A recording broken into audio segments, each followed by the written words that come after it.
My name is Shashwat Shukla. I'm from India, and this is my CS50 Python project. I built a running tracker. It's a command line application that helps runners log their workouts, track calories burned, and average pace. The program calculates calories using scientifically backed MET values. That's metabolic equivalent of task, which vary based on running pace. Faster paces burn more calories per minute and have higher MET. The project uses object-oriented programming, data persistence with Python's pickle module, and all core calculation functions are tested with PyTest. Let me show you how it works. When you run the program, you're greeted with this ASCII art title made with Pyfiglet, and you enter your username. Since this is my first time, I'll create a new account. The program asks for my name, date of birth, and current weight, all with input validation.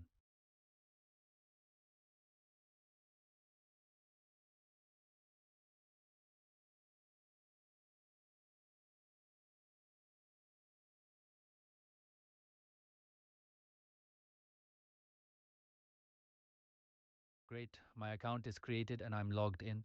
Here's the main menu with 7 options. Let me log my first run. I'll choose option 1. I enter the distance in kilometers and the time in minutes. The program automatically calculates my pace and calculates calories burned. Now let me set a weekly goal.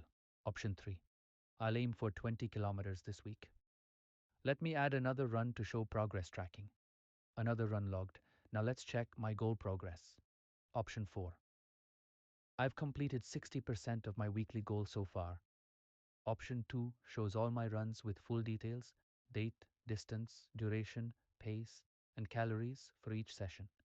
And option 5 gives me a weekly summary, total runs, total distance, and total calories burned in the past 7 days. Now here's the important part, data persistence.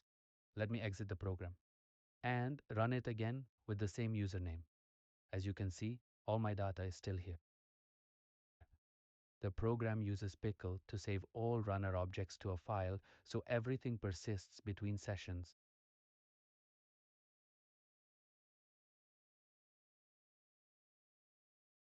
The project consists of 4 main files: project.py with the main program and testable calculation functions, runner.py with the runner class, runner storage.py handling data persistence, and testproject.py with PyTest unit tests for the 3 core calculation functions. Thank you for watching. This was CS50.